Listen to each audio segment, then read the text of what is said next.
Thanksgiving has always been a big deal in our family. My mom is one of those people who starts planning for it right after Halloween. She calls it the sacred family gathering, and anyone who dares skip it might as well disown themselves. This year, I was especially looking forward to it because it was the first time in years that we'd all be together under one roof. My sister Laura had been living overseas, and my brother Mike had been swamped with work and couldn't make it to previous gatherings. So, needless to say, I was excited. A little background. Laura and I have always had a bit of a strained relationship. She's 2 years older than me, and growing up, it felt like she thrived on pointing out every little thing I did wrong. If I got a B+ on a test, she'd brag about her A. If I made the varsity soccer team, she'd remind me she was the team captain when she played. It's not that I didn't love her, it's just that being around her felt like being constantly evaluated. Anyway, back to Thanksgiving. Everything started off fine. The turkey smelled amazing, the table was beautifully set, and everyone seemed in good spirits. Laura had just returned from a year-long stint in Paris, so naturally, she was the center of attention.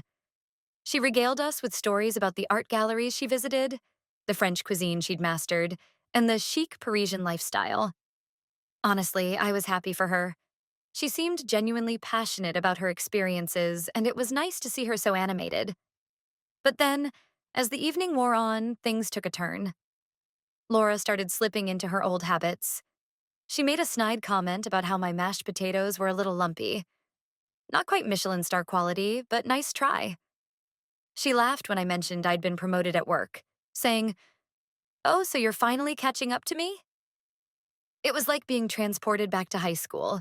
I could feel my patience wearing thin. The breaking point came during dessert.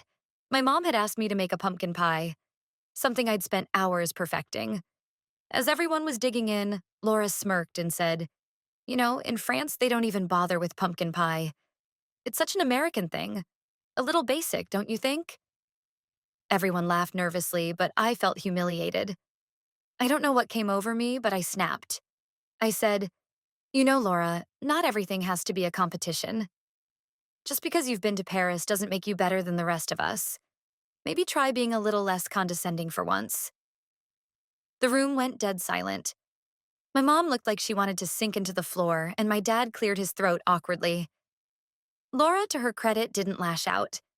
She just looked at me, a mix of shock and hurt on her face, and said, "I didn't realize you felt that way."